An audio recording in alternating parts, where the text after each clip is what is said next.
All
right, guys, hello, welcome.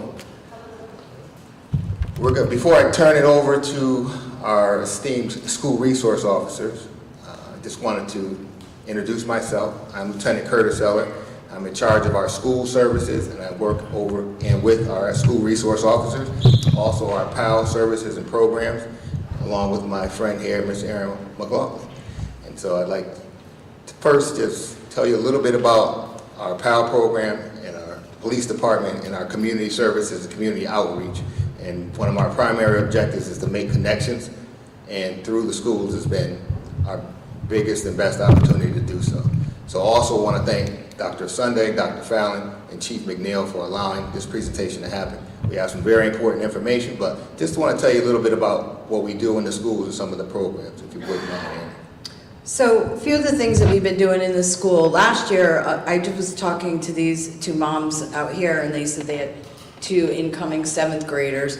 One of the things we were lucky enough to do last year is we saw every 6th grade class in the school district. We went to every classroom, talked to them about making good decisions and what bad decisions may do to their summer, talked about what it would be like to come into 7th grade. We did a little bit about internet safety and things around that kind of trying to prep them for 7th grade. That was one of the things that the Board of Ed let us come in and do. We also do a program called Every Cop in Front of Every Kid, and it's literally that. We cycle in every cop in front of every kid during the school year so that they have access. I mean, we have SROs, we have a great SRO program, but the SROs by and large are not going to be the ones that are pulling the kids over while they're driving because they're in the schools, not out on the road. We also just started a program called the Safe and Sound Alliance. We do a lot of work with our Strive program in town, which is an extended program for developmentally disabled students, I think up into age 23 or something. And we are doing a gardening program with them and realized how vulnerable they really were. A lot of the kids presented very typically, but were incommunicative. So we knew that if they had encountered an officer in a situation, that could be problematic for both the officer and the civilian. So we got to put an ID program together where each person is assigned a QR code. The QR code can be scanned by any officer, any first responder. It doesn't even have to be an officer, and it will tell you pertinent information that applies to that individual. So we started it initially with all of our school kids because we knew a lot of them were vulnerable, and we wanted to make sure that we gave them a little extra support. And then it branched out into where we're doing it for adults, and 4 or 5 surrounding communities have picked the program up too. So it's been really successful. But it was because of our partnership with the Board of Ed that we were able to launch it to begin with. Yeah, the other thing we've done in the schools is what we call casual conversations with a cop. And so we go into the classrooms in the junior high schools and in the high schools and just talk. We go into different classes. Sometimes I think it was their civics classes. Social We talk justice about classes. what we're doing, the climate of today's society, how we're addressing these issues that some police departments are having in some communities. And we found that this allows us to get and builds a relationship and builds for familiarity, because we know familiarity automatically things de-escalate.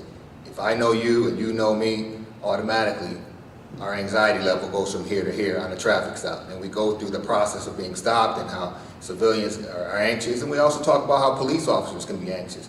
It's a tough world out there. And so, but getting to know people, getting to empathize with each other has been really profound, and it's been a great help for all of us. And so we appreciate the Board of Education and them allowing us to get into the schools and work with our students and our faculty and really just build relationships. When we first started, this was about 12 years ago now, so the kids we started with are seniors this year. So we've been able to see them from kindergarten all the way through seniors. So we're really proud of that, because we know we've had touch points with every single student in our school system. And we also know that there's not a lot of departments that can say that. Most can't. So the Board of Ed has really let us be proactive within the confines of the school, which has been huge. Yeah, so we just wanted to give you a little bit of background on what we do, how we do it, and why we do it, and before we turn it over. And now is that time. We're going to turn it over to Officer Diaz, Officer McAvoy, and let them introduce yourself. And Officer Escobar is in the back. These are three of our school resource officers. We're going to turn it over to them, and we are going to be here also. We'll be available for questions throughout and even after. So thank you guys. All right. Thank you, everyone. So we'll go into introducing ourselves a little more.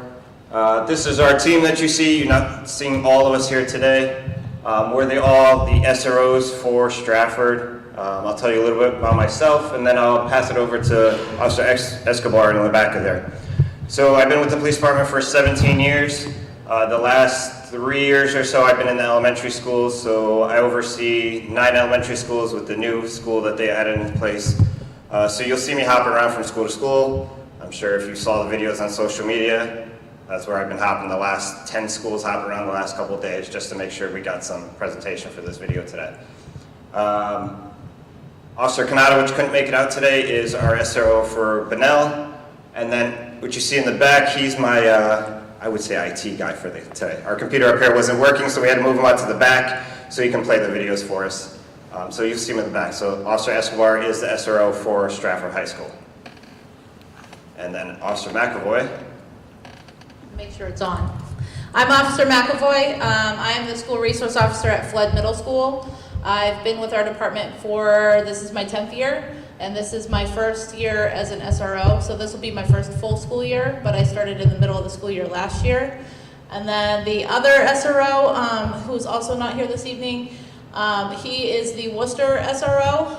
So we call each other partners. So. All right, so we know what we're here for today, internet safety.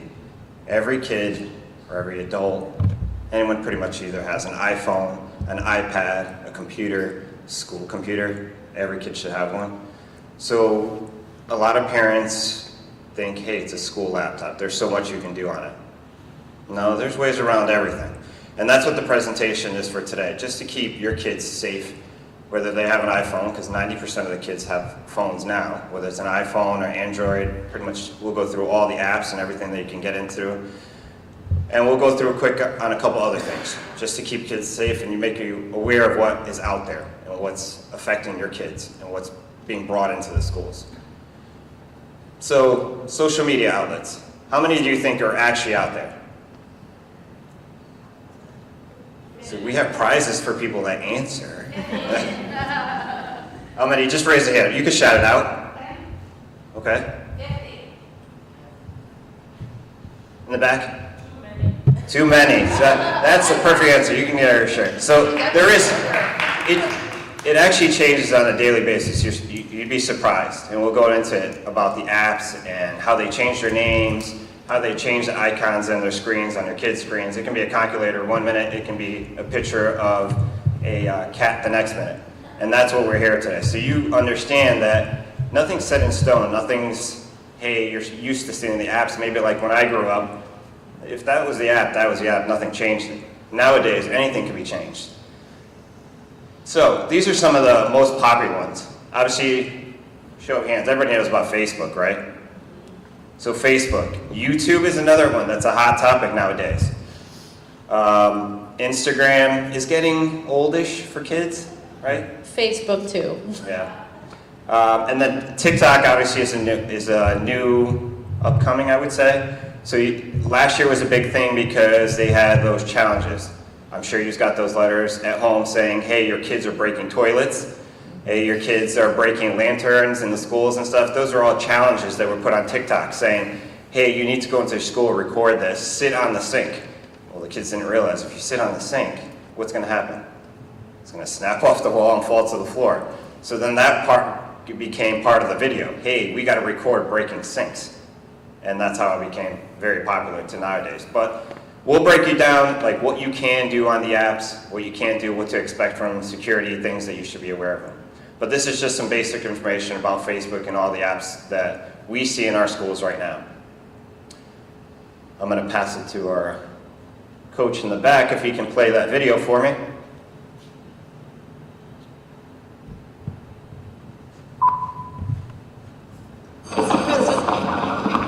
Hey, Sarah. Oh, God, she's so cute. How do you know Kara? Oh, I wanted to do it like I taught you. Love the new tattoo, Sarah. Let's go! Hey, that's Sarah. Sarah in the pink shirt, that's the girl I was telling you about. Oh, that's Sarah? Theater 2 on your left. Hey, Sarah.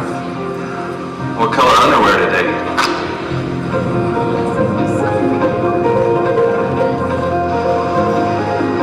Hey, Sarah. So when are you going to post something new? Anything you post online, anyone can see. Family, friends, See you later, Sarah. even not so friendly people. Think before you post.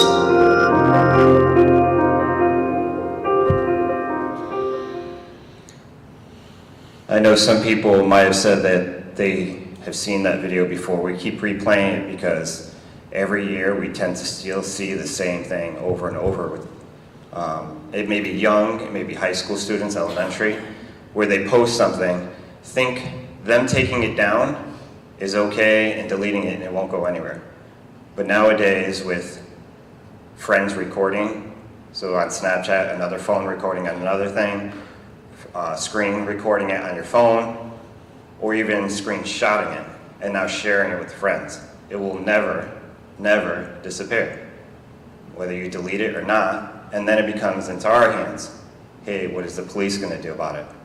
So that's one thing that I see a lot in the middle school, and a lot of the parents don't know, is that I know a lot of the kids have the iPhone, usually a lot newer than most of the staff. But it offers the option to screen record, which I don't know if everybody knows what that feature is or not, but a lot of parents don't. So it allows you to screen record everything that you do on the phone. So we'll get into some of the features of the different apps after, but if I'm screen recording what I'm doing on my phone, watching your Instagram story, watching your TikTok, watching your Snapchat, whatever I'm doing, that's monitoring what you're doing, you don't know. And then I can later edit that video, crop that video, write all over that video, and send it to whoever I want. So then you deleting it, Lieutenant Eller can delete it, and I still have it to send to you, and you, and you, and you, and you. So it's just something to note. So we don't want to bore everybody with the information, but we have some information. You'll see the slides coming up behind us as we talk. Just explaining about each application, what it can do, what are some of the requirements. You'll see one of the big requirements. 13 is the age.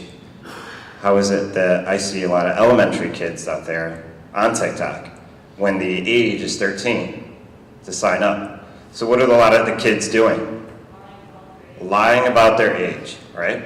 So that's one thing where we can get involved, police-wise, because it's establishing that as you you're teaching your kid, or they're teaching themselves, that, oh, I can lie about stuff right from the beginning as a young age, because they know they can alter stuff just to get into apps. And you'll see as you go behind us, you'll see almost, I think, every app that we go through today, the age is 13 to sign up for it. So they're making up different age, different names. And the other thing with the names is that you can change it within a minute. I can be Jose 1 minute, I can be Maria the next. I can change it and send you a message and say that I'm Jose and post it as Jose. But then when you tell your parent or you tell the police, hey, this is the message I got, by the time that the police get it, it'll be Maria with a different picture on it. So now trying to investigate that becomes very difficult because it keeps changing every few minutes. And trying to keep up with it it's just too much. But just some information about TikTok. You'll see that it was created in 2017. You see there's 1.677 billion users. And it keeps growing daily. Some of the things that you can look out is videos can be created on TikTok anywhere from 3 seconds to 10 minutes. You can edit them, you can add features onto it, you can tag things, but that's just some of it for the TikTok. Instagram, which we said is kind of getting old now too for kids. I'm still trying to get used to it, but you'll see it's still 1.628 billion users that are being used. It's ranked 4th for the platforms being used. The same requirement, 13. You can post videos, you can post pictures, you can hashtag things, and you can search material. Very much like any of these apps, you can search material. What kind of material do you not want kids to search? There's a lot, right? But you can pretty much type in any word you want in there. And just like any Google search, if you start typing a word, it adds on to the most popular word that's being used. Right? You might be doing a project, but you're typing a word, and now another word comes up, and kids get interested. Let's be honest, everybody's explored things, everybody's gone into things. But now you're typing these words, and these words are coming up, and now they're clicking on it, and now it comes up with videos of people and stuff that they don't even know what's going on. But they're being exposed to that. Snapchat. Snapchat, I don't know if Jose sees it, or I know you were at Benel last year, but Jose and Jose see it so much in the high school. Do you see that as much in the high school? It's very, very popular in middle school. And I see one of the APs back there nodding her head, so I'm guessing elementary school too. Yeah, so they start using it around elementary. I have 2 middle schoolers of my own who are, my friends have Snapchat now. So Snapchat is huge in middle school. They all have it. They're all, what's your snap, what's your snap, what's your snap? They're adding things, they're recording. They record literally everything. The bus, the lunchroom, the hallways, anything they can just for a second get their hands on, and then they send it to everybody, sharing it with everybody, and then it's out there. So One of the biggest this is the biggest thing right here, is that in the Snapchat app, you can set it to disappear, but like I brought up before, if you screen record it, I have it forever. So though that person who's posting the video sets it to disappear in 10 seconds, 20 seconds, the person viewing has the option to view it again, and then they can record it. They also have the option to save it. They can download it. So that's all stuff that gets out there. And then they bring it to one of the school resource officers, the administrators, and then they create these group chats. They're all sharing information. But then once somebody leaves that group chat, all of it's gone. And we can't get any of it back. And that's one of the biggest factors for us, is that parents might catch on to it and then realize, oh no, it's too deep already, and then they say delete it. As soon as it's deleted, we have no access to it.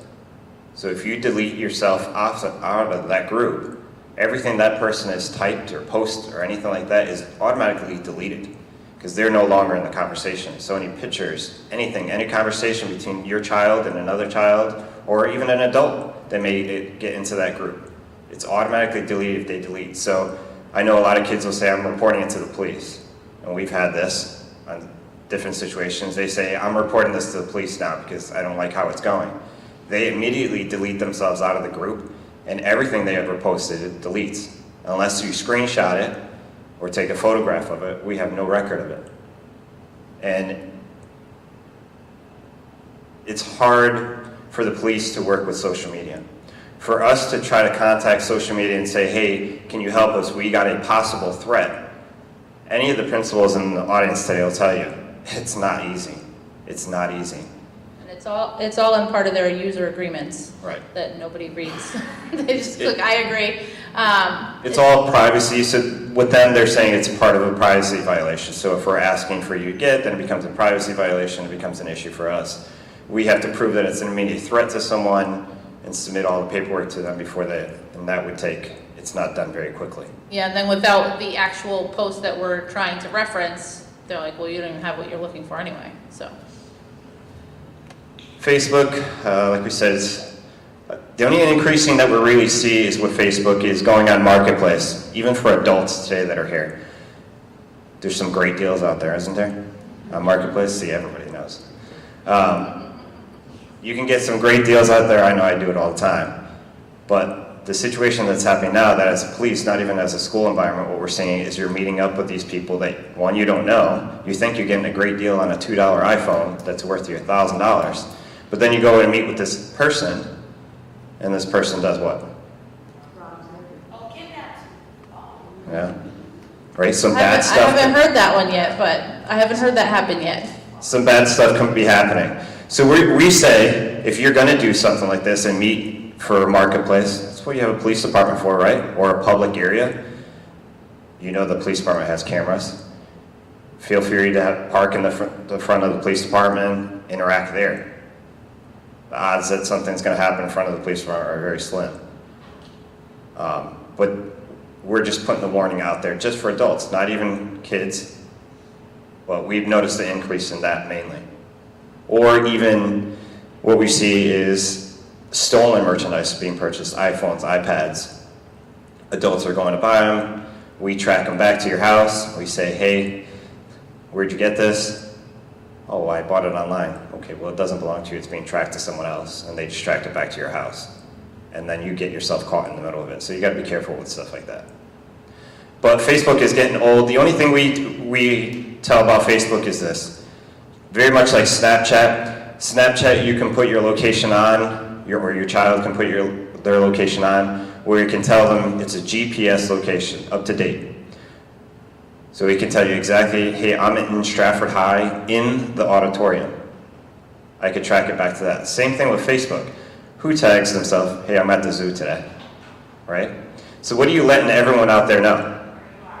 Where you are, 24 hours a day. I'm drinking this. I'm with my friends taking pictures, just like we posted our videos, right? You knew where I was every day and who I was with, and that was part of the interaction that we did today, is that I posted those videos so you see exactly what happens. You knew exactly where I was, who I was, what my name was, what my job was, and what schools I go to.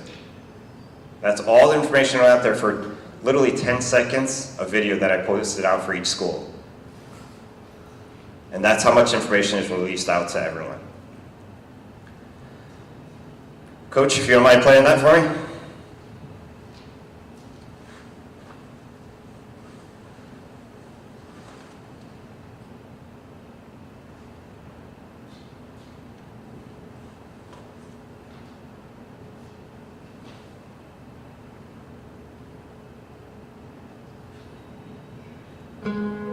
I heard about a lot of things my friends were doing online that were really mean or just plain crazy. I never thought I would do anything like that. One day my friend Pat showed me a website he made. He posted a list of girls in our school and had guys we know go on and rate them. Sort of a hot or not kind of website. I thought it was pretty funny, so I rated them too. We had a good laugh and I thought that was the end of it. The next day, everyone at school was talking about it. He had sent it out to the whole school to see. I could tell a couple of girls had been crying, and I knew it was because of what the guys had said about them and how they looked. I felt bad, but I didn't really get it until I went home that night. Turns out, the guys had put my little sister on the site too, but hid it from me because they knew I would get upset. She was crying when I got home, and she wouldn't even look at me. I would never have said those things to someone's face. I didn't even mean them. I thought it was just a joke between friends. Now Pat's suspended from school, and they might kick me out too. Once you put something online, you lose control of it. You can never get it back, and people can use it in ways you never even meant. I learned that the hard way. I wish I never saw that stupid site.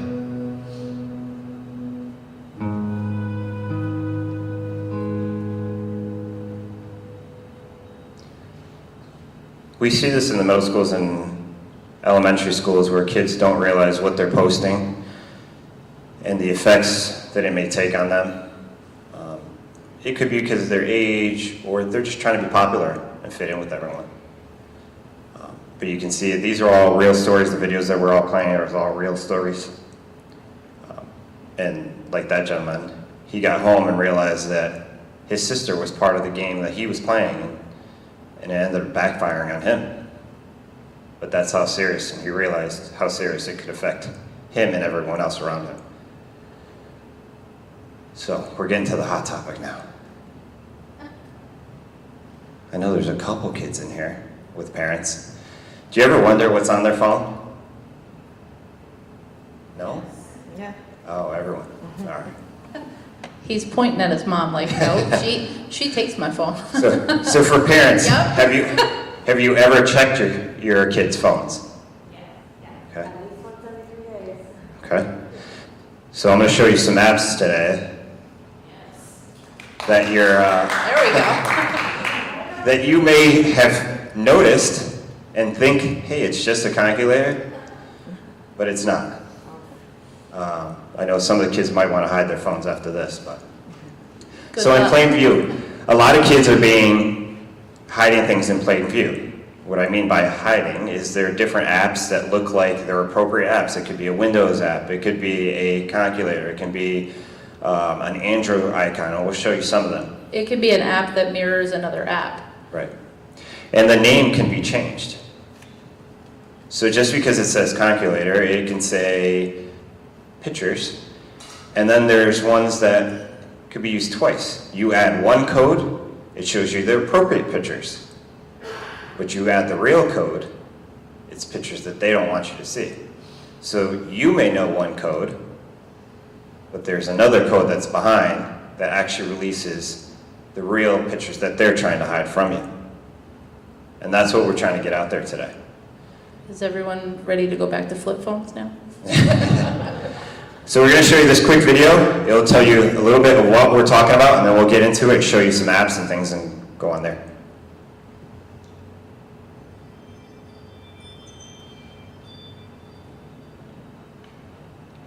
You know what your children are doing on their phones. You might think you do if you monitor the bill or you check the phone from time to time. Yeah, but ain't on your side. Tonight found out that kids are using hidden apps to hide photos and messages on their phones, and you might not know it. Yeah, good evening, Keith, Jen. This is something that every parent needs to know about, and I talked to many parents while working on this story. With a simple Google or YouTube search, there are a slew of ways that your kids can find ways to hide things that they don't want you to see on their smartphones. A small business and 3 kids, Scott Laviano has a lot to keep his eye on, especially his daughter. She is the one that I look after a little bit more. Caitlin is 15. Looking after her means looking after her phone. We monitor them to a degree. We go online and I look at their bills constantly. She'll even hand it over for inspection. I don't mind. I don't really have anything to hide. But when I asked Scott about decoy apps, Never have heard of it. Dr. Kelly Burns, a mass communications professor, tells parents do not trust what you see. And these apps can look just like a calculator or a music app. So if a parent is looking at their child's phone, they might not even notice that there's something suspicious on there. But behind the app that looks normal, there can be another screen where pictures and text messages can be hidden and saved. Data Specialist Group owner Dwayne Denny has been finding decoy apps on his clients' phones for a while now.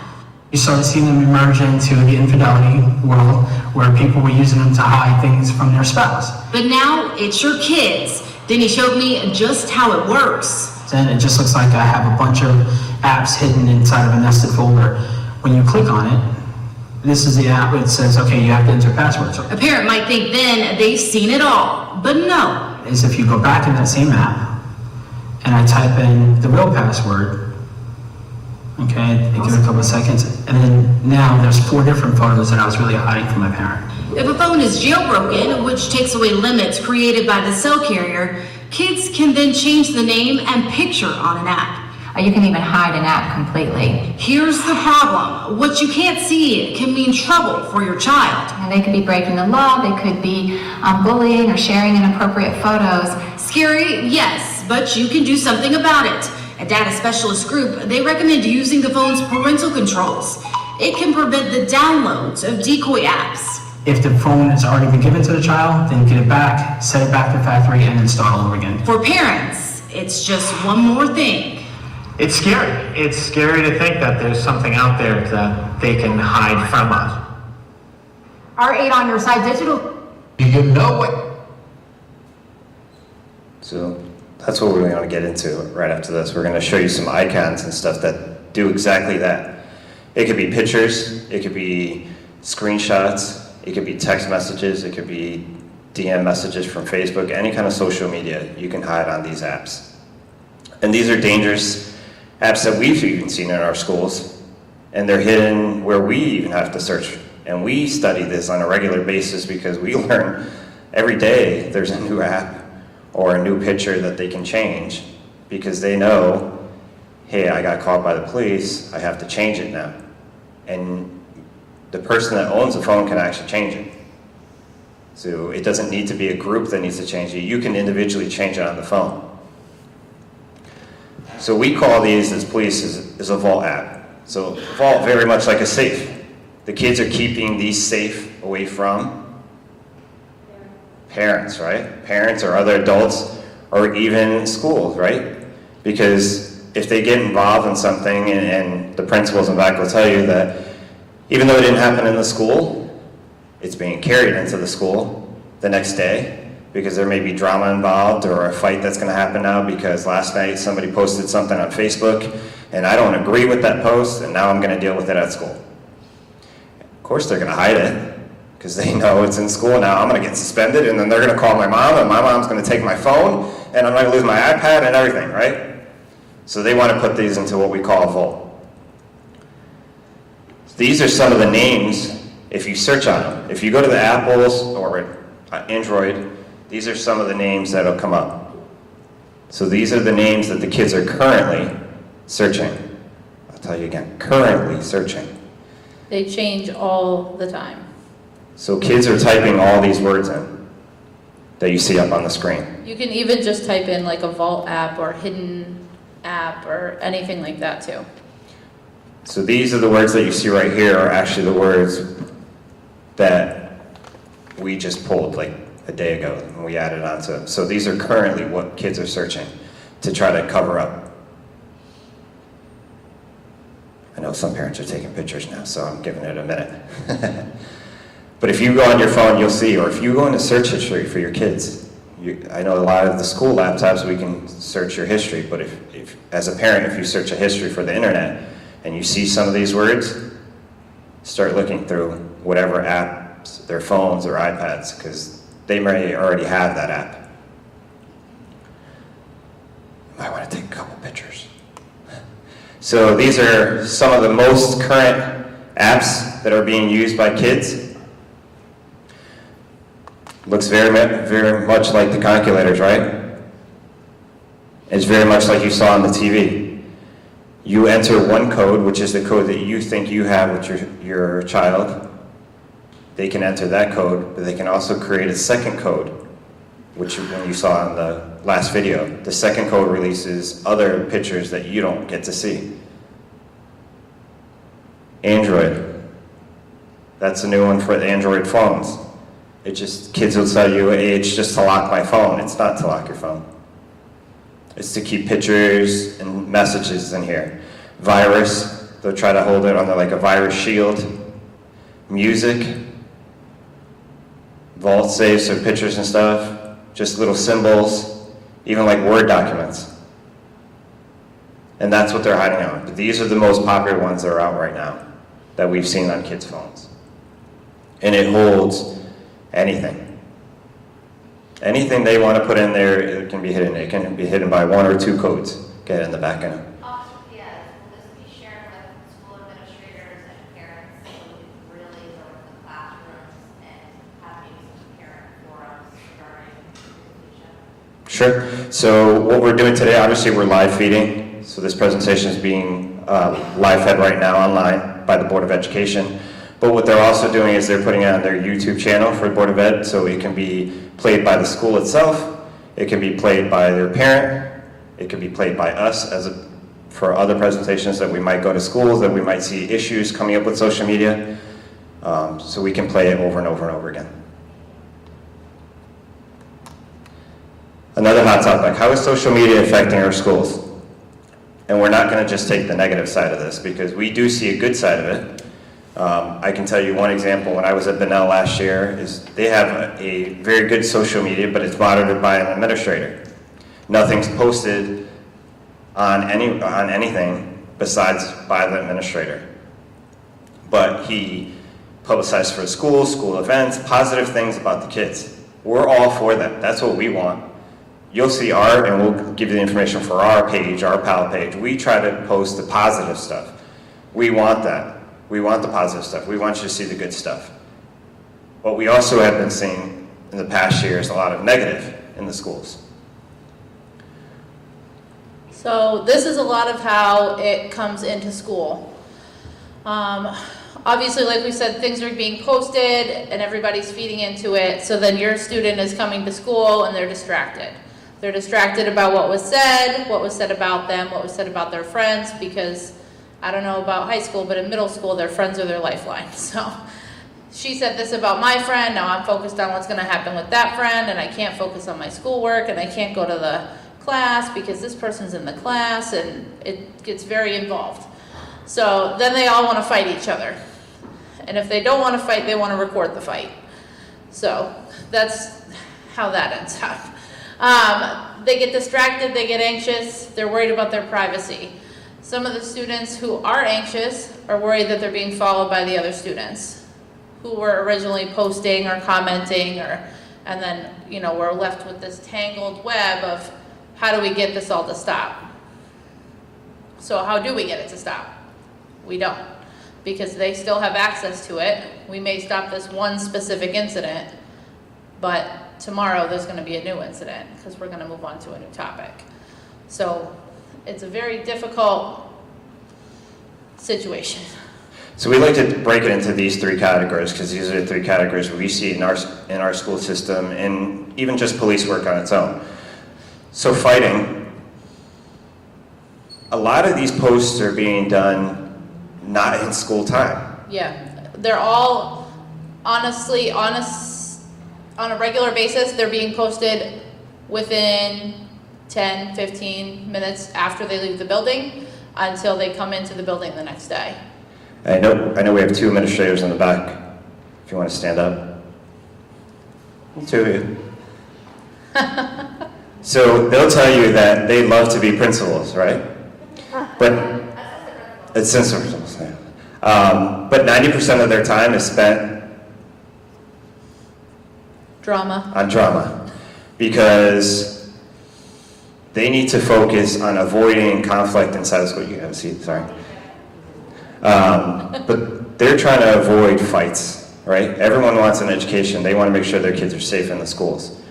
But it comes into the school, and either their parents are calling, or they know their kids on a regular basis. If the kid walks by them and they don't look like they're happy, something's wrong, they want a good environment. So they're approaching the kids, and then they realize he had to do something, saying something, somebody posting something that may have nothing to do with them, but now you just spent 7 out of their 8-hour day trying to figure out whose Snapchat name is this and who it belongs to, and if it's John, or is it really John, or is it John Jack?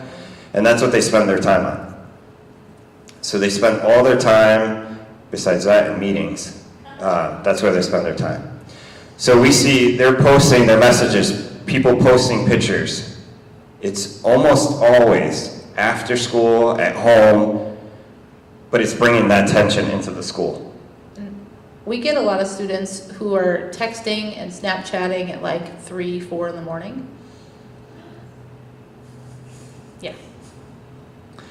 Distractions. I know the district pretty much put a new thing, I know in the high schools, where you have to hand in your phone, put it in a little pocket in the door, just to avoid the distractions with the cell phone. There is a distraction, like Officer McAvoy said before, is that instead of trying to stop fights or trying to get an administrator to stop the fight, 50% of the kids are recording it and then trying to advertise it and send it out to everyone. So that becomes an issue.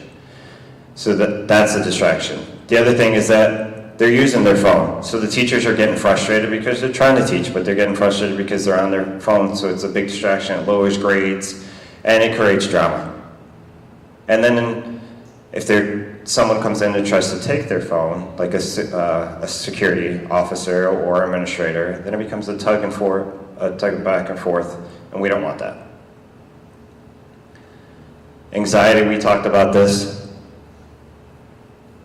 You may not notice, but we do on a regular basis, is that if someone posted something last night or a week ago and it starts showing up, your kid suddenly doesn't feel well in the morning, right?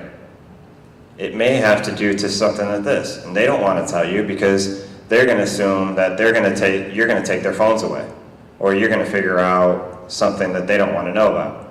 But this may be one of the things that you see. A lot of kids may not want to come to school, they don't feel well suddenly, they were fine last night, but then something came up and now they suddenly don't want to go to school. Or they're just nervous. Somebody posted something that they want to fight on. Imagine having to come to school and worrying about if that person's going to fight you. Right? So it's building all this anxiety in these kids' heads, thinking, am I safe in school? Is something going to happen? Is somebody going to try to fight me in the school? Privacy, we tell kids, there is no privacy. If it's your school laptop, we track everything.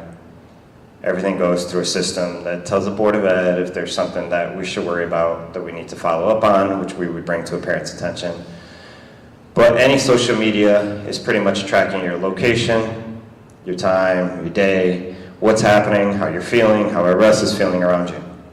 That's why everybody follows social media, let's be honest. I go in there on a regular basis. With the school computers too, parents actually have access to that too, like what your child has been searching and looking at on the computers. If you guys didn't know that, there's an app for that too. You should also get regular emails. I know I get emails notifying me what my search history is for my child. So it'll say securely alert report, and it'll say this is my search history for my child. And if I know it's something concerning, or maybe he should be doing some more research and not the proper research. Yeah, maybe they're trying to research some of the stuff to hide some of the stuff on their phone that may not be flagging necessarily an administrator, but now, I mean, we've had a little more insight into the cell phone kind of stuff. Be like, wait a minute, I saw that, so I know they're trying to figure out a way around other stuff on their phones. The other thing we talk about privacy is not only for kids, it's for adults. Right, they're connecting to your Wi-Fi. They're connecting to your internet. Does anybody do banking at home through your computer? So if they hack into your system, what are they hacking into? All your information that you use on your computer, right? And kids don't realize that. We've had kids where they've logged into accounts, and then the next day the parents realize, hey, how come my Venmo account was just deducted for $200? Well, that's because your kid gave the password to the computer, which somebody accessed. I can remote, just like I'm doing now, I can remote my laptop, I can remote into work stuff, and I can remote to Board of Ed stuff through my laptop, even though I'm in one location. So I can be on the other side of the world and still remote into those. And that's what a lot of hackers are doing now. So they're making friends with your children online, asking your information, which is then getting them access to the computer. Sexting is becoming I would say that this is less prevalent, at least in middle school.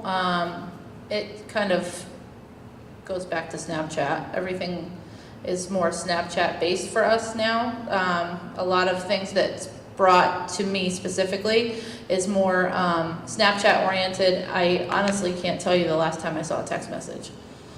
So So text me this. It's always Snapchat, Snapchat, Snapchat. Yeah, we see it Snapchat, if it's like between friends and stuff, sending pictures. But what we see text messaging pictures is more like girlfriend-boyfriend relationships. We see it a lot in like the high schools, middle schools issues, is because they form a trust. I'm in a relationship, yeah, I can send them a picture. Now the relationship goes south, where do the pictures end up? Is the problem. Everywhere, right? All over social media. And then it becomes a threat, just like this video. Sorry, Coach, can you play that video for me?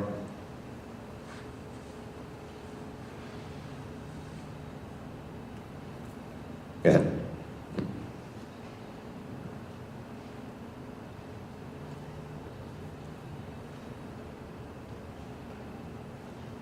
I can't stop thinking about you. I know you've been waiting for this for a while. I wanted to give you something special.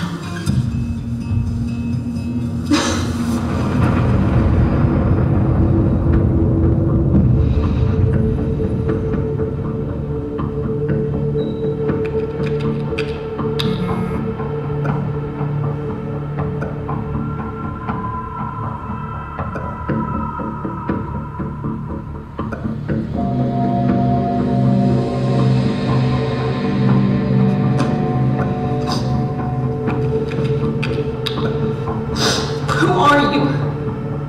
Why are you doing this?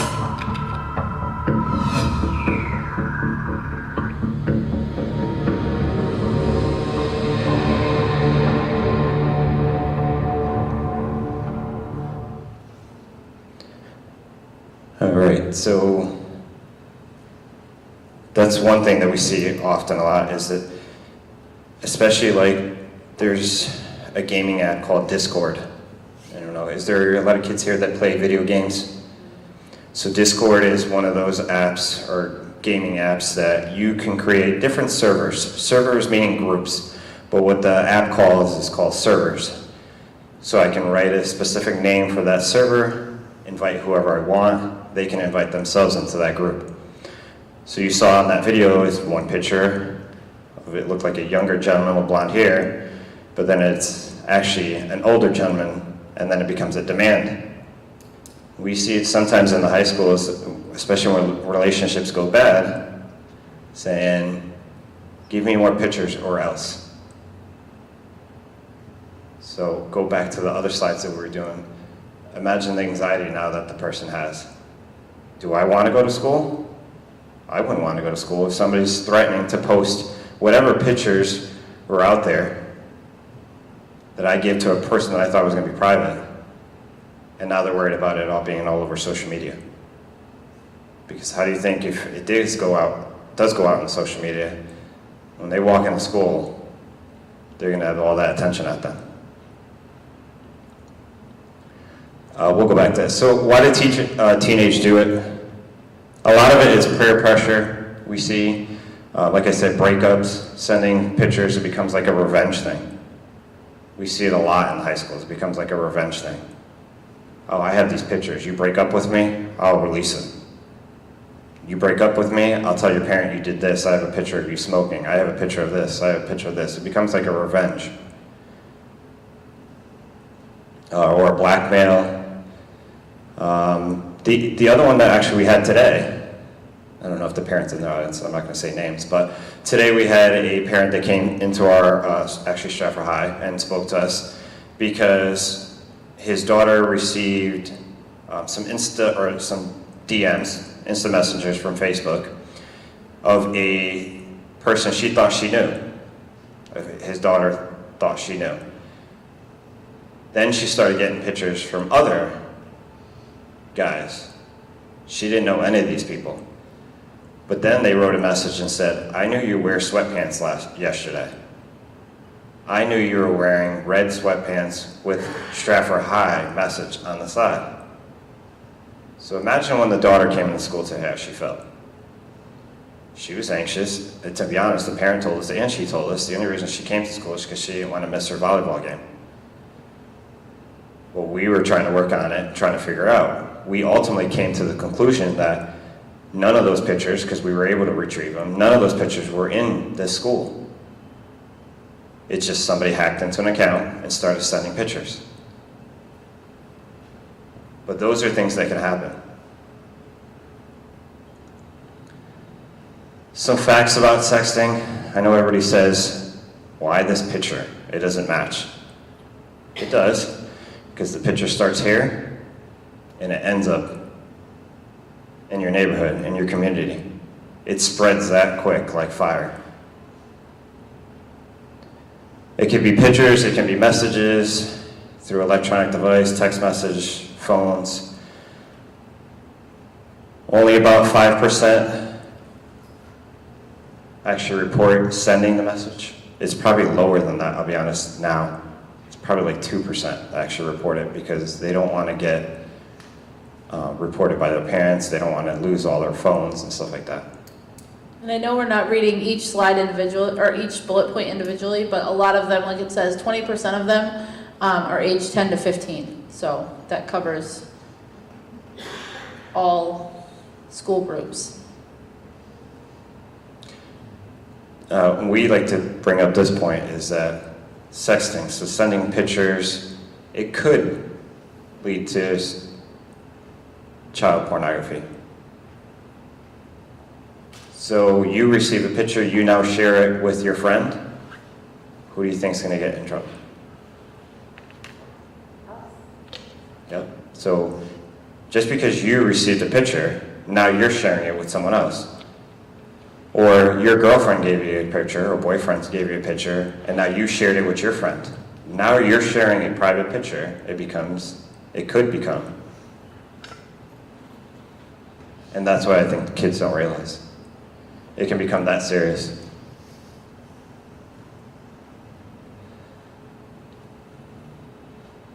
Cyberbullying we see a lot now in our schools. Trying to think, trying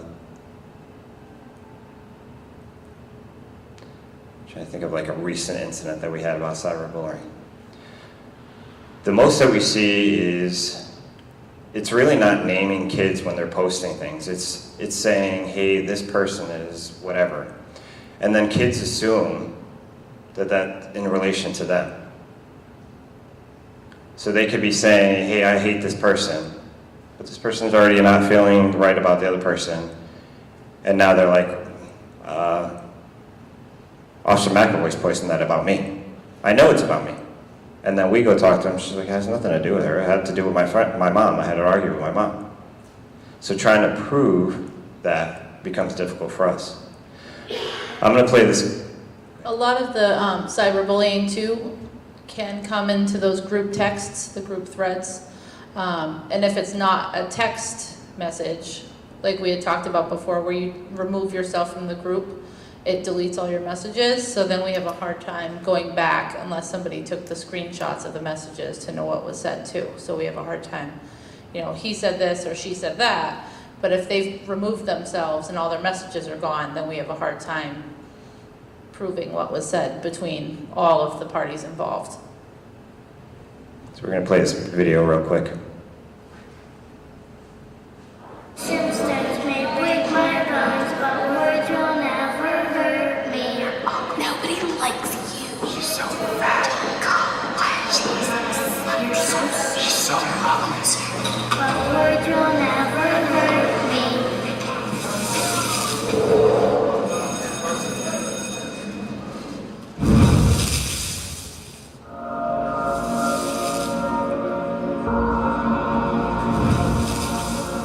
I'm in 8th grade at Manheim Central Middle School. I play field hockey and I love to smile and just laugh and have fun.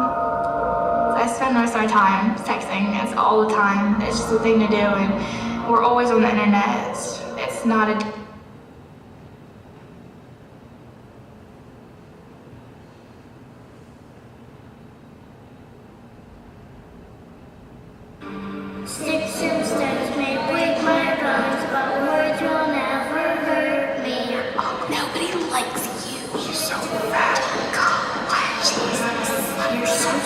But words will never hurt me.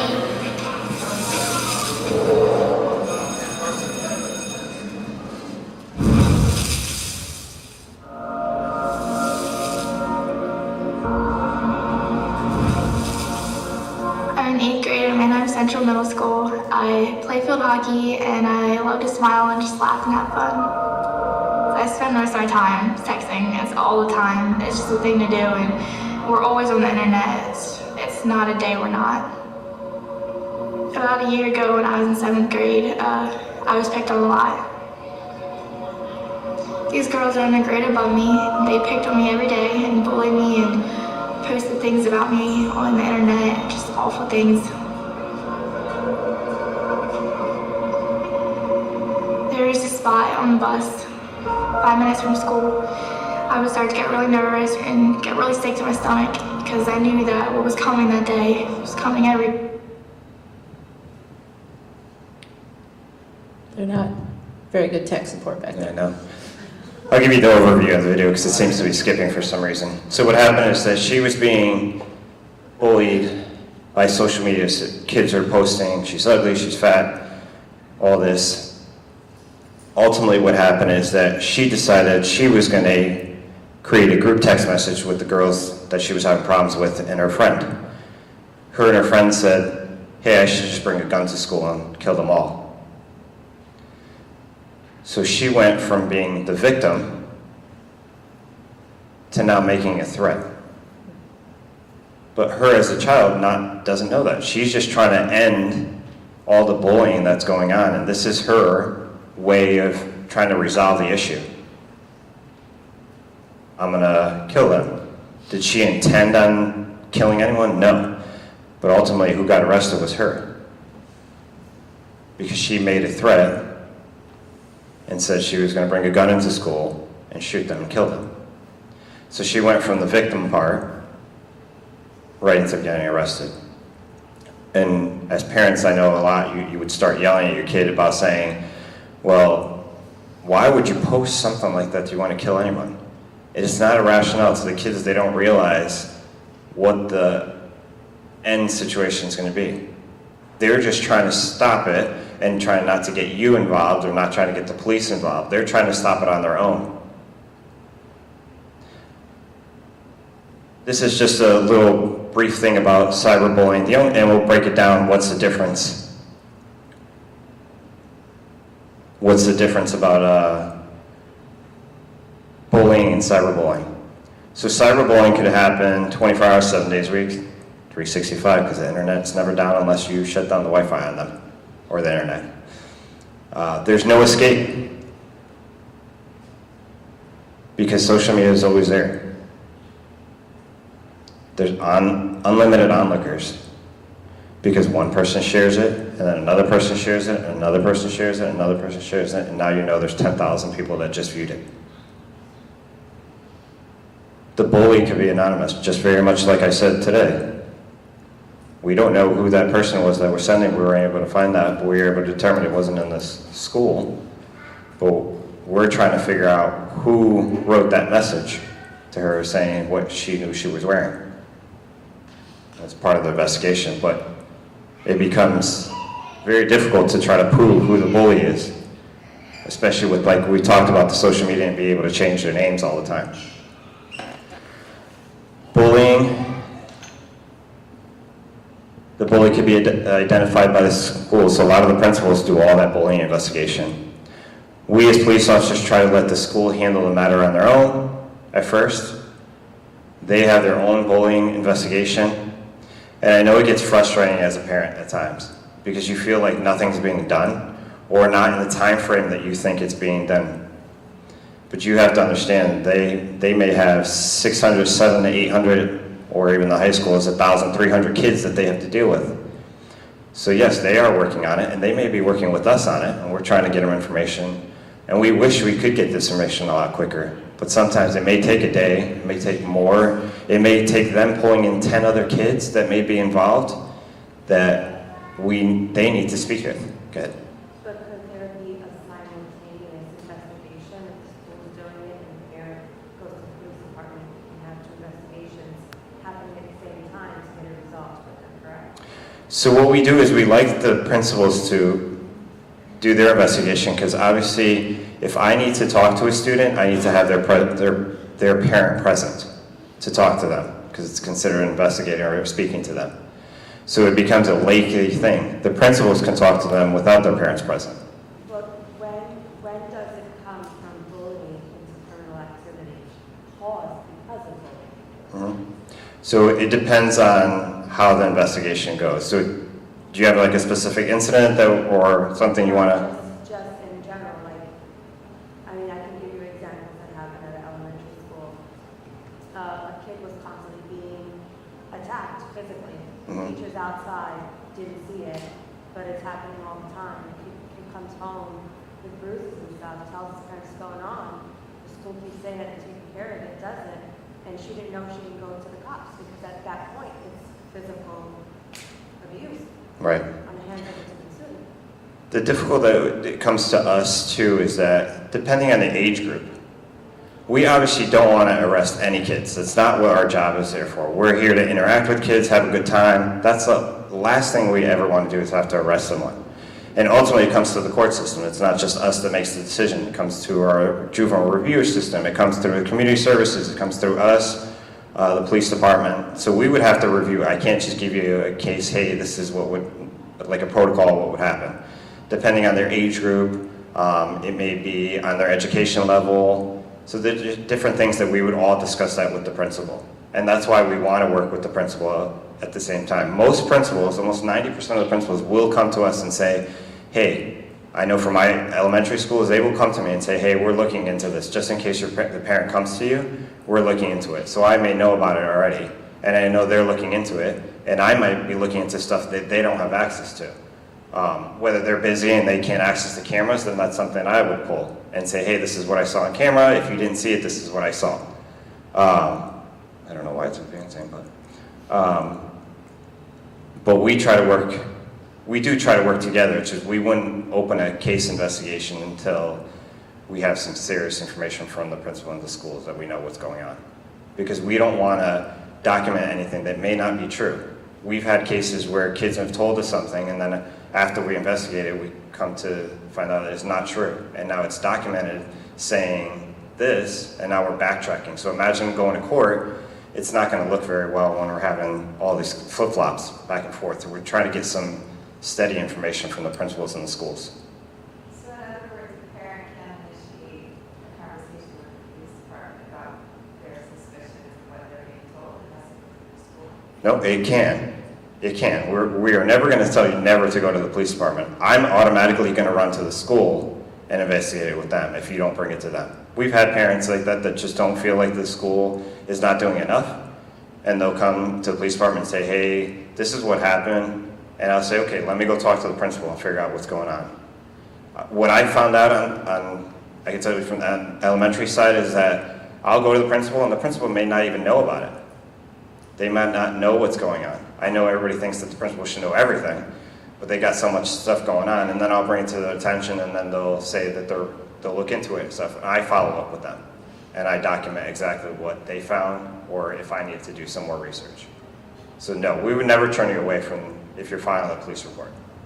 So if you feel that you want to go to the police department and document, yes, but realize that we are going to go back to the school and try to investigate it with the school together as a team.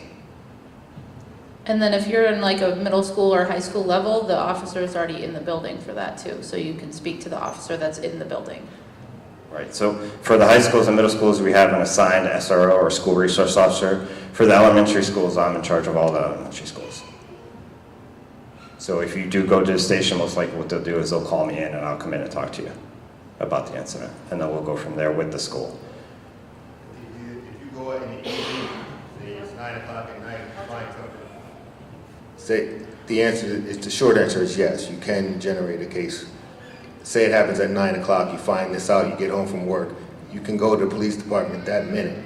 An officer will take your report. It will get forwarded to, if it's elementary level, it will be Officer Diaz. If it's one of the 4 upper schools, it will get referred to them. But they will take your report that night, document everything you have to say that night. The officer, it will get forwarded to both of us, will be aware of it, and then we'll investigate from there. But yes. Thank you. So 1 out of every 10 kids actually does the reporting. A lot of kids, like I said, won't say anything because they don't want to lose their iPhone or iPad or computer or anything because they think ultimately their parents are going to say, well, you shouldn't have posted that or you shouldn't have said that, right? Or I know you probably hear it a lot is, should a child have an iPhone or an iPad or should they have access to that? And they don't want to have that. They don't want to get yelled at or anything like that. So that's why a lot of them will not report any of it. And they'll say the next morning they're not feeling well or they don't want to go to school. Consequences. Yes, there is consequences, and we talked briefly about it. Depending on the seriousness of the matter, depending on what exactly happened, yes, it could. There's consequences leading from anywhere from the school consequences all the way to the police department consequences. So, and it can be joined. Just because you got consequences at the school, there may be consequences also with the police department, whether it's an arrest or what we call a JRB. Does anybody know what a JRB is? So a JRB is a juvenile review board. What we count it, we do count it as an arrest, but it's not an arrest that would stay on your record. It's more like a community services counseling that's provided. So you have to complete the services that they tell you, whether it's 4 months, 6 months, whatever the agreement is. It's not really in connection with us. We issue it, we connect you with their community services, and then they will tell you with therapists and what they think your best resolution is, whether it's to write an essay, whether it's to do some community services, or whatever they think your resolution is, they will work out. It may take, like I tell everyone, it may take 2 weeks, it may take 4 weeks, 6 months, whatever arrangements they make. You have to complete that program, and it stays with them. If you don't complete the program, then it ultimately would come back to the police department. We have to make a decision with the courts. Do we make an arrest now, or what do we do? They can also determine through JRB that ultimately whatever occurred, your kid was in a fight or something to that effect, that it was a one-time incident and nothing further needs to happen too. So that can be a result of the JRB too. And I know everyone says, well, the police is not doing anything. We try to work as a group with the court system, our juvenile review system. So ultimately, we try to work as a group and say, hey, what's the best resolution for this? Is an arrest really what we really want to do? Or is the juvenile review board best because they have a lot going on? Maybe it's not stuff in the school system. Maybe it's something that's going on at home that they need counseling for to help. I just want to add a little bit. The Juvenile Review Board is a diversion program. It's a program created to keep our kids out of the court system. And we've been working very hard with our community services. I think I saw Tammy Trojanowski here. And Maura Brennan. We have a really fantastic JRB, and it really is restorative in nature. And so that's what we send if there is a statutory violation, say an assault third, or something along those lines. There's a larceny fifth, somebody steals another kid's laptop. Those are things that they are criminal violations. They could be arrested and sent to court, but we opt to defer them to a restorative process. And we also now have Project Uplift. And so our goal is not to get them in the court system. Many times people talk about the police department and they don't want school resource officers in school because we're part of this pathway into prison. But that's the furthest thing that we're trying to do. So we're trying to divert and get these kids help. I mean, especially coming out of COVID, there's a lot of mental health related issues, so we understand that. So our primary objective is diversion through our JRB, and it really is truly a great system. Just to give you a little more background. And ultimately, like we talked about, the way to resolve this is working as a team. We want to work with the schools. We also want to work with social workers. We want to work with therapists, with our JRB, our community services. That's what we're noticing works the best. We all sit down, we all call each other. Even us as school resource officers sometimes, Officer Escobar, he's very silent tonight. We know he's back there hiding, but he's been with the police department for how long now?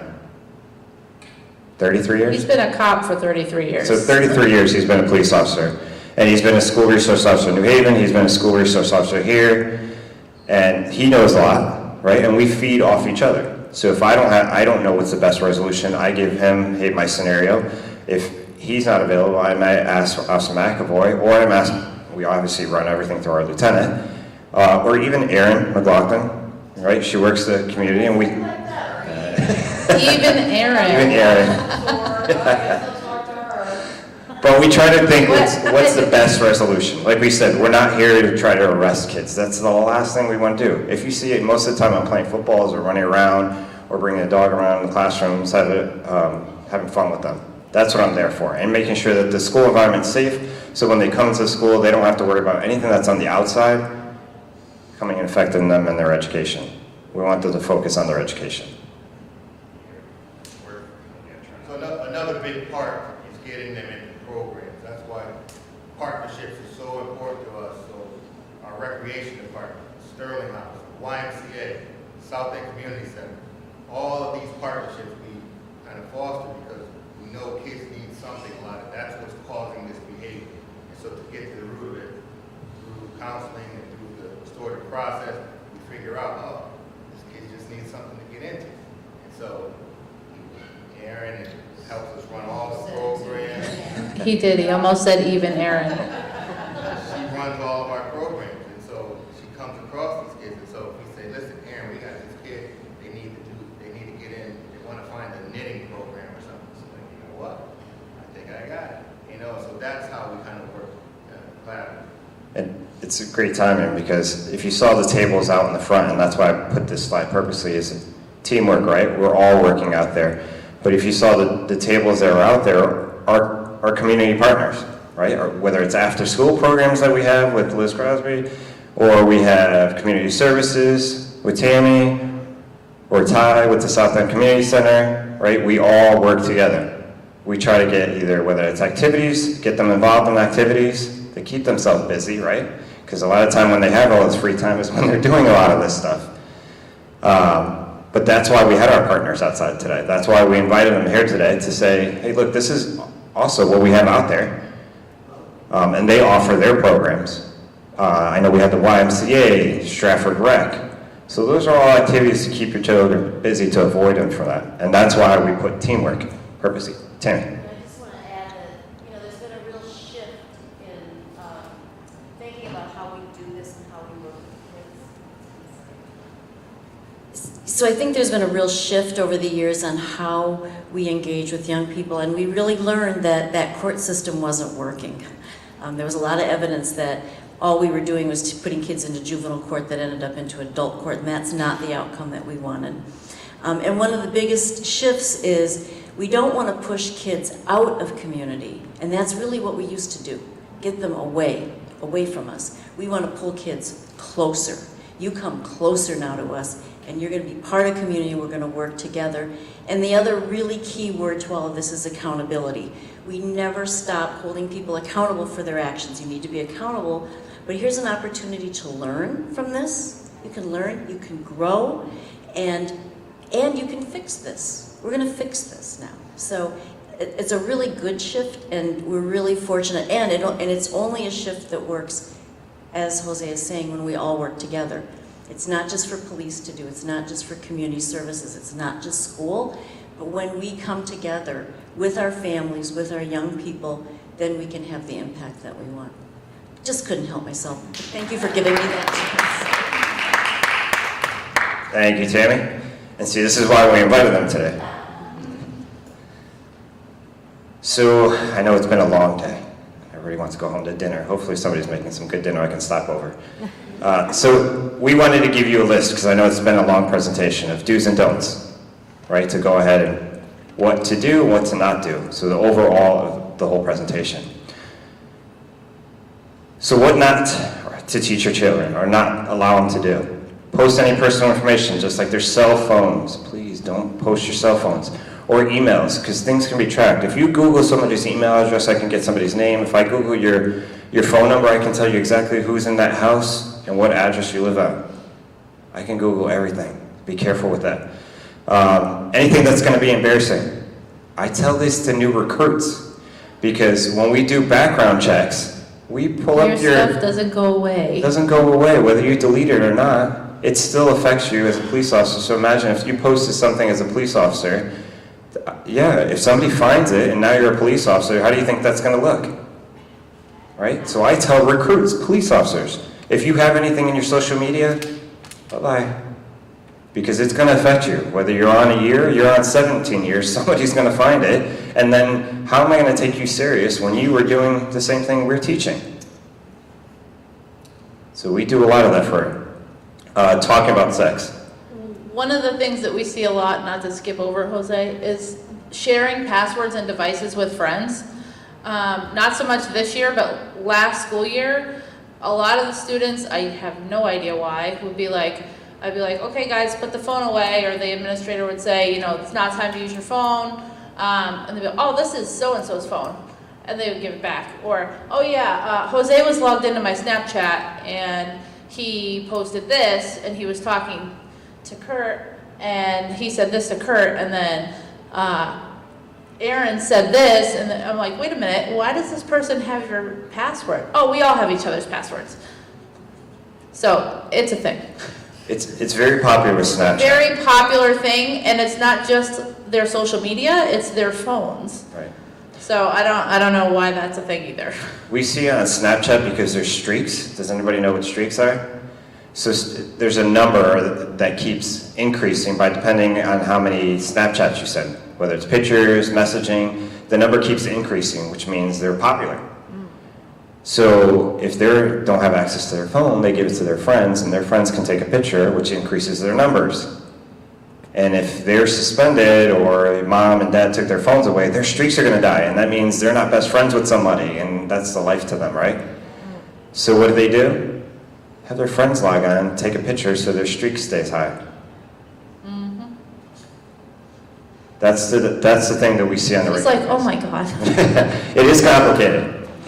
Sharing passwords with friends, we see that a lot. Sending images, clicking on pop-ups, emails, personal information. It's very much like spam. If you get an email that you don't recognize who it's from, even though if it says UI, make sure it's actually coming from UI. It might be coming from Jose saying that he needs $2,000. He doesn't. I don't. What to teach your kids, what to do. Only share your passwords with parents or guardians. I know that's a big thing for parents. It's hard to try to get that from kids, but who owns that phone? Do they want that phone? They'll give you the password. Otherwise, no phone, right? So what is parenting, right? You have to be the parent, because ultimately, if they post something and it comes back to your IP address, who do you think I'm going to look for? You as a parent, because that's who the phone's registered to. And then you're going to tell me it belongs to your son or daughter or whoever, right? So be a parent and make sure they do share your passwords, but only share them with their guardian or their parents, or anybody that you designate that they should share with. Not friends or anything that are going to post stuff and then become involved in drama. This is going to be a big one. Appropriate screen names. We've all done it, trust me. I have some names that are still called college guy, right? My emails and stuff like that. But I'm still using those things, and nowadays I'm looking at myself and saying, why did I create that screen name? Right? But that's going to carry with you. That screen name is going to carry with you, so if it says something inappropriate, and now you're using that email, and I'm trying to submit my college application, I don't think that screen name or that email address is going to be appropriate to submit your college application. Privacy settings, we talked about that in the video. There's a parental control on every phone. Every phone has a parental control. Officer McAvoy will tell you a little more because I know she manages her phone. I try to manage my phone with my kid, but she does. I think she does much better. Anybody who has an iPhone, there is what's called screen time. And so I have an iPhone and all of my children have iPhones, and I can manage their screen time from my iPhone.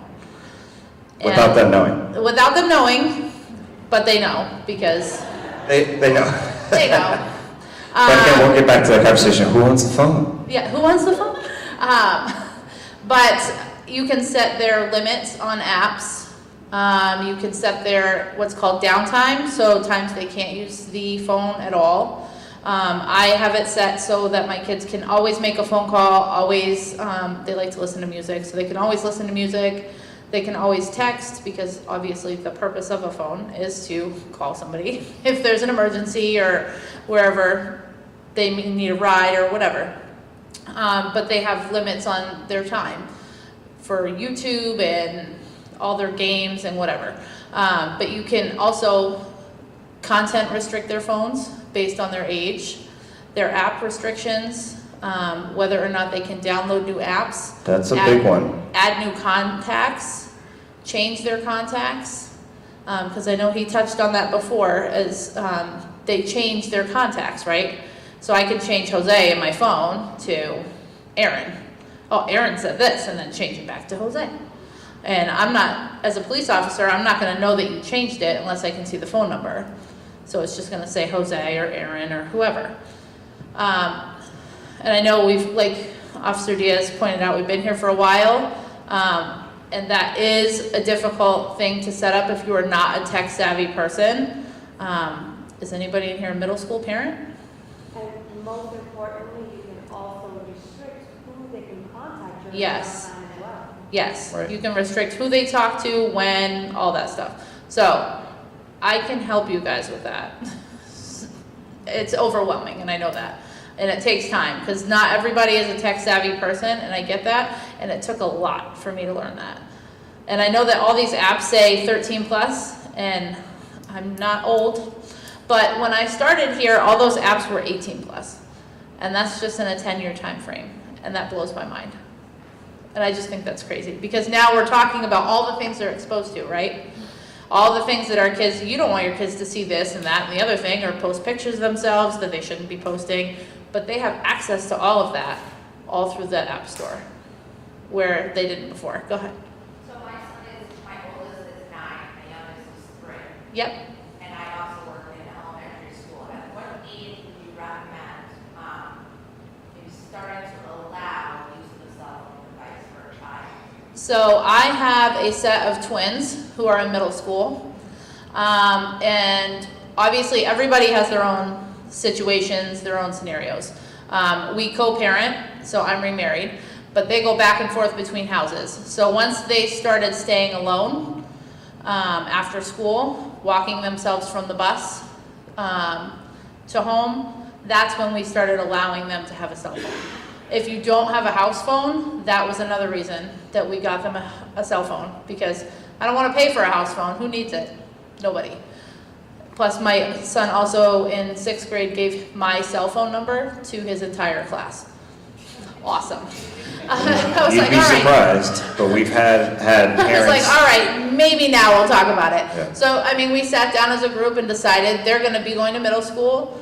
This is the perfect time for them to have cell phones, learn about the appropriate use of the cell phones. I also, and again, personal preference, we discussed it with my husband and their dad. They don't take their cell phones in their rooms. They charge their phones on the table. They all have alarm clocks. It's a distraction.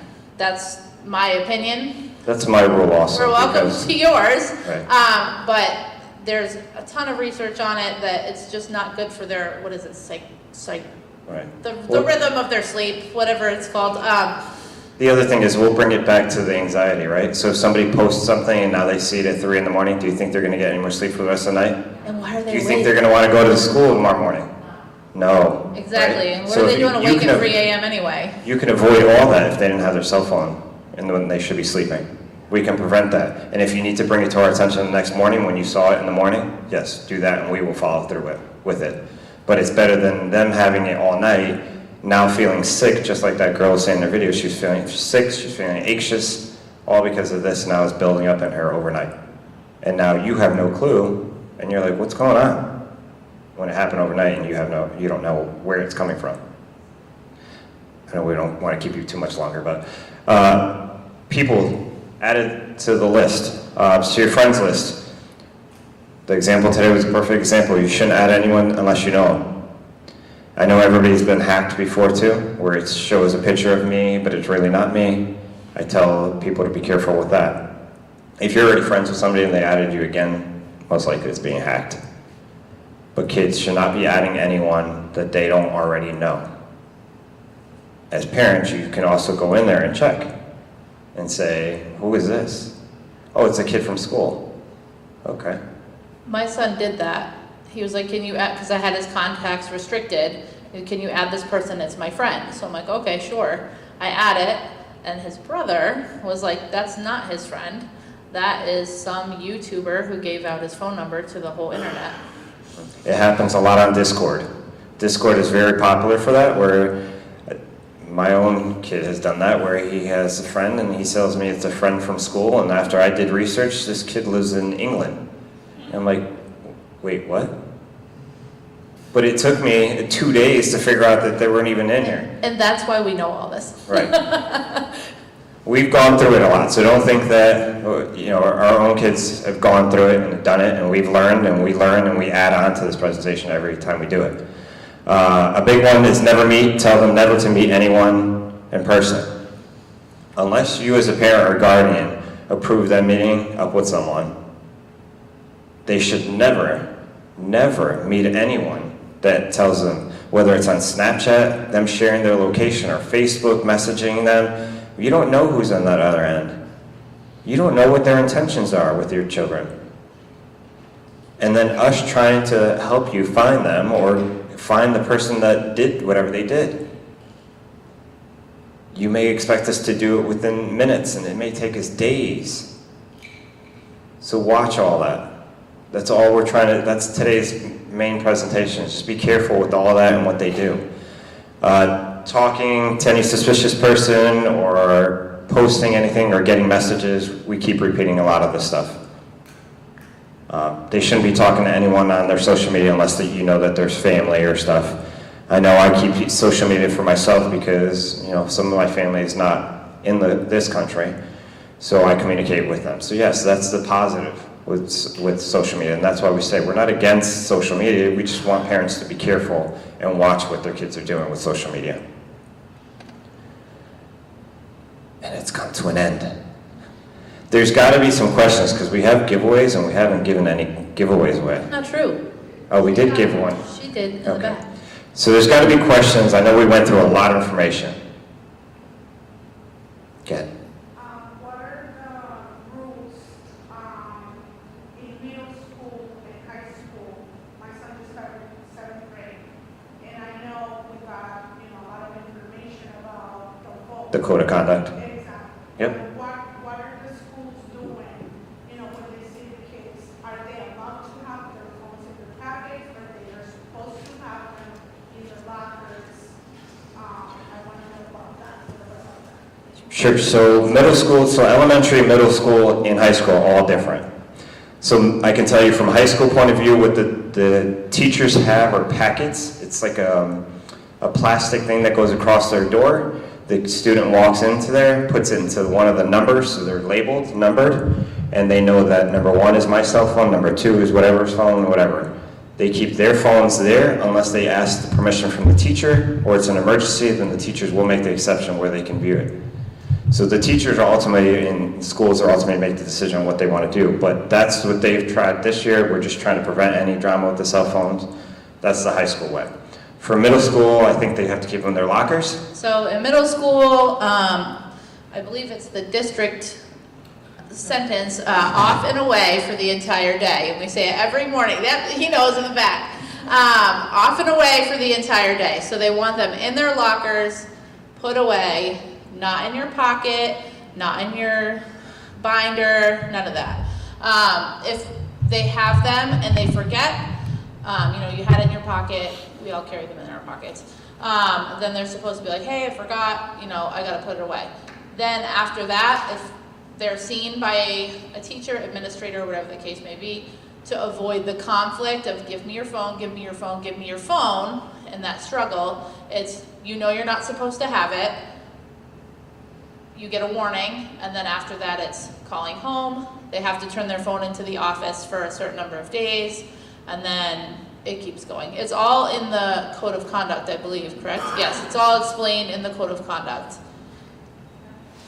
Okay. Sure. I wonder why the high school system seems to be such a good one, rather than they do it without figuring out kids to start. Because they won't follow it. They did. So it's still It's a still very a big struggle. struggle with This the is middle new. schoolers. So we'll give Assistant Superintendent a chance to talk. Here she comes. Good evening, everyone. So this year, we're trying to roll out a new practice and approach to the cell phone policy. We want students to have their cell phones. We know that many instances, our parents want to be able to access the child because they either go home and they walk a mile or two or whatever it may be. So we're not trying to actually take the cell phones away from them. We're trying to get them to exercise good judgment with the cell phones. So the classrooms in the secondary level, so that's the middle and the high school, they have these pouches you'll notice in the classroom. We expect our children to put the cell phones away. But if they just so happen to take it out in the class, the teacher will ask them to place it in the pouch. There's a referral system that goes with it to say that we've alerted you, it's happened once, when it happens again, then it's the next level of consequence, and then after that, it gets to the administration, and they can no longer have their cell phones. It will be kept in the office. I just wanted to share that we tried to go different routes. We brought some parents in to talk about different practices. And this seemed to be the most effective because the students are actually trying to put it away and know that through the code of conduct there is a follow-up for that. In the middle school, I've already seen a drastic difference between last year and this year. They just put them away, and then at the end of the day they get their stuff, and they all have their cell phones at the end of the day, checking in and texting or whatever, but there's been very minimal students that are found with their phone, playing on their phone, and it seems to be a much better system. I think in the high schools also, I've seen a decrease in that. Even them being distracted. I know I used to be at Bunnell last year covering for a little bit, and it was always calling security because there was a distraction. The kid was on a cell phone, not paying attention. Those calls have been cut drastically. Maybe 10% of the call they get called now. Before it used to be, the radio used to go off all day. So just them putting it in the pouch has been helping a lot more. I mean, ultimately, I think, and that's just my opinion, it's helping limit the negative. Give me your phone, give me your phone. No, I'm not giving you my phone, because then you're in a power struggle, and we don't want that either. I mean, obviously I'm a police officer and I don't get involved in that struggle, but the administrators don't like to have that struggle, and the teachers, that's taking away that time that they should be instructing your students.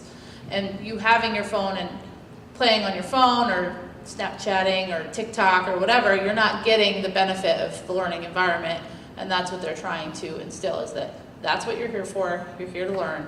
If there's an emergency, that's why they have us and the teachers. Every phone has a classroom. I mean, every classroom has a phone, sorry. If there's an emergency, teachers have radios, there's all sorts of procedures in place should there be a reason.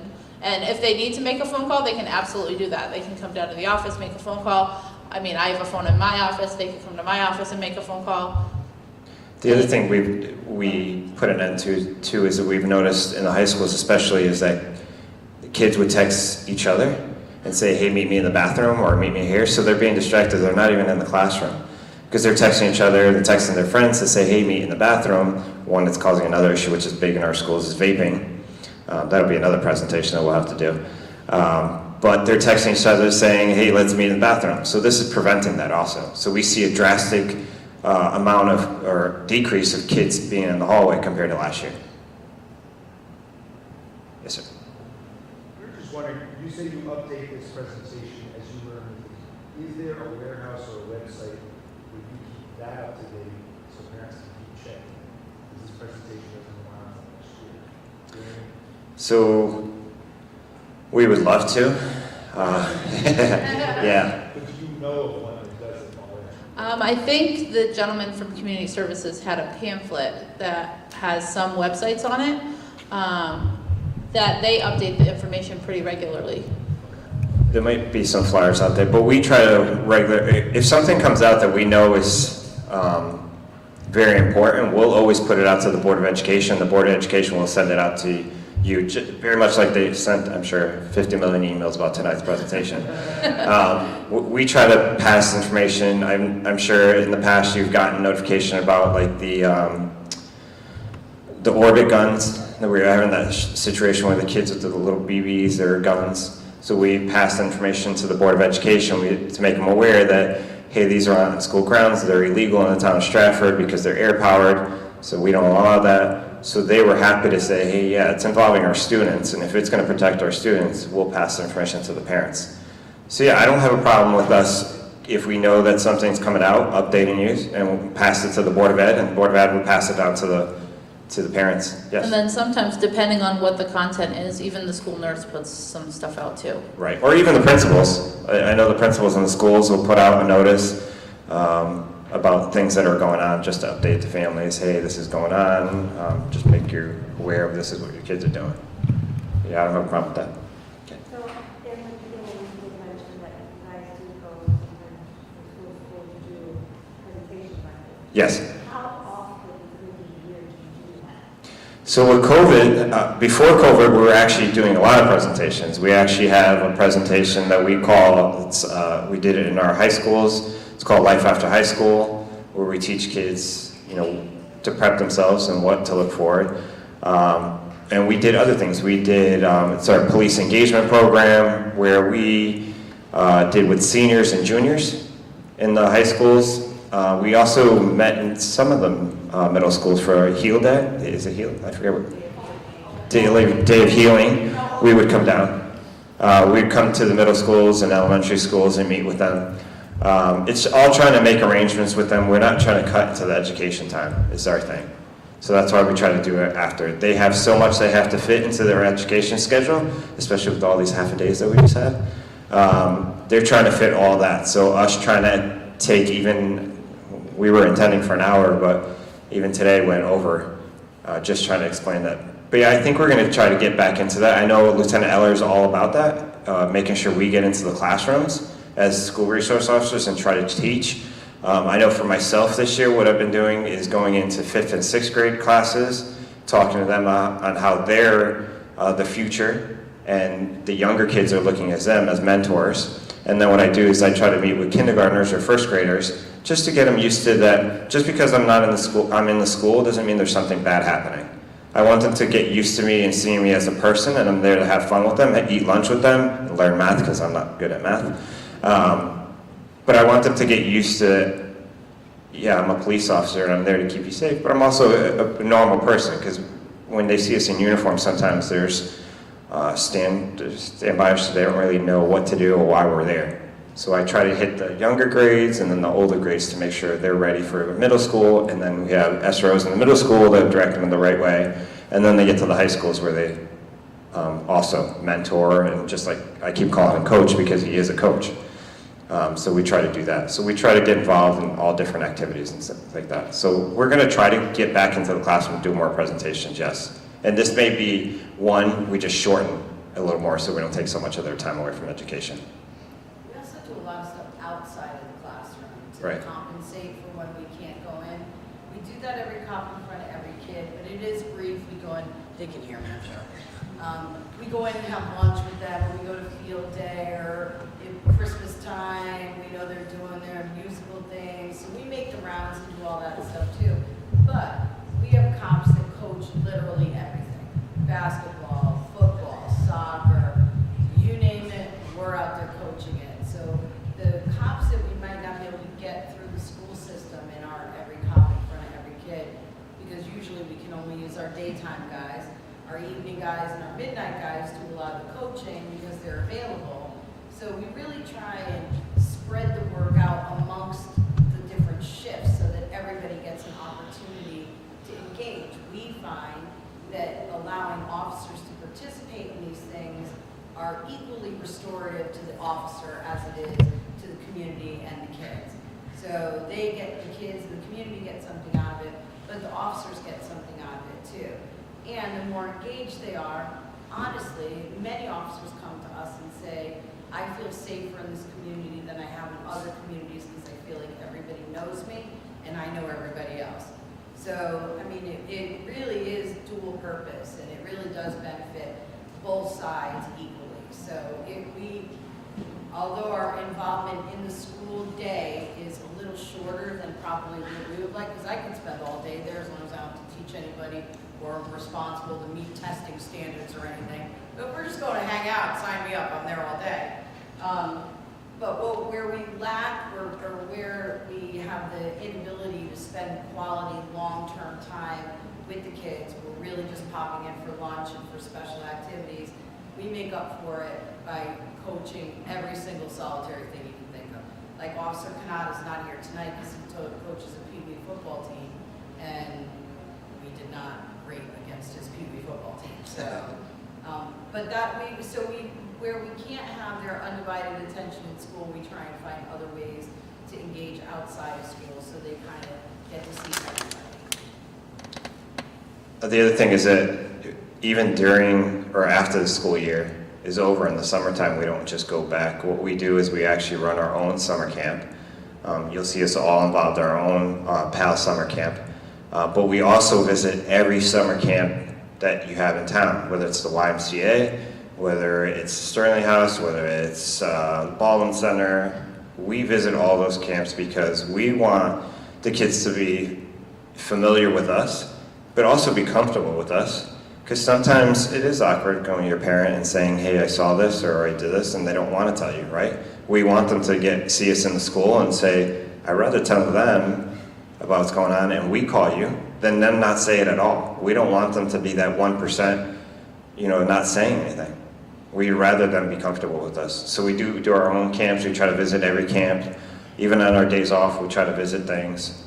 Like Monday, we're off, but we still are involved with the community. We try to do different things, whether it's coaching or just visiting other schools. So like this summer, we were able to, and we've been keeping track of it because we know that for us to get grant money and things like that, it's all numbers based. We have to do a better job of keeping track of our statistics, which is not our strong suit, but we're getting better. But, necessity is the mother of invention.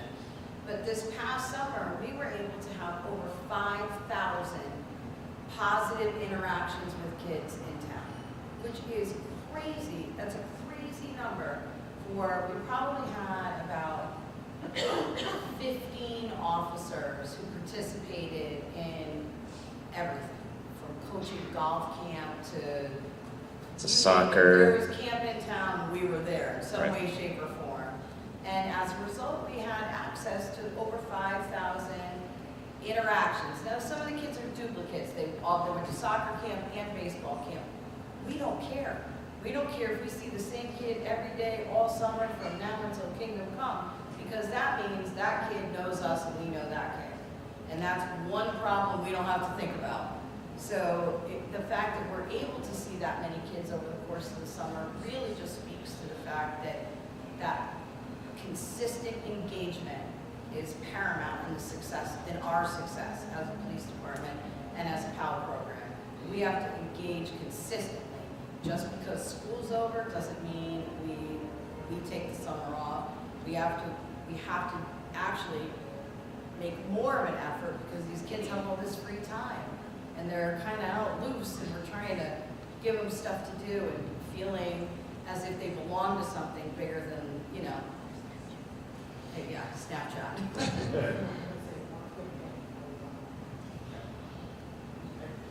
Both mics? Yeah, you do. She's gonna get 2 them or all at 1. the same time. I just, before we all go home this evening, really wanted to commend all of you, Stratford PD, for the work you do, because I don't think you're telling us the whole full story. I've been here, this is my first full year, going into my second, and there's the formal opportunities where there's presentations and opportunities to connect in the classroom, but I'm always, every time I'm visiting schools, I see you out there connecting with our children informally. And those relationships matter, those small conversations, those check-ins every day, watching at the bus stop, putting up posters and murals all throughout school at, the schools you're in. those things matter as well. So I just wanted to give you guys a round of applause because it's important what you do, and I don't think you're selling it all to us right now because you do a lot. Just the other day, I picked up the phone and I called Lieutenant Eller and I said, let's get a community mediation going on. When our children are struggling, let's get ahead of it. And they're like, right away. And they brought the whole team in. So we can bring families together, bring children together. So round of applause to you guys because you do a great job. Thank you. So this whole presentation was on social media and internet safety. We also have social media. So follow us on Facebook, Instagram if you haven't seen all our videos, but that's, It's positive. it's all positive. Okay. You'll see programs that we have out there, even in the summertime. We put out our summer camps that we create. We also advertise for our community programs, whether it's recreation that has a program out there. We want to keep your children safe also and involved in programs. So it doesn't always involve just the police department. We work with our community as a teamwork, as you saw before. So we'll post stuff for them that they may be doing, new activities, whether it's golf, soccer, whatever. We'll put it out there just to get involved. And if you have questions, message us or give us a call on there and we'll respond. But please do follow us on Instagram, Facebook. That's how we update everything on our presentations and everything that's going on. I know we took a lot of your time, but we appreciate you all coming out and everyone that's on the live. And feel free, like I said, the board event is posting it. So you can share with your children if they're not here or share with other parents that were unable to make it. And I know the school system said they were going to share it, especially during their open houses and stuff like that. All right, thank you very much.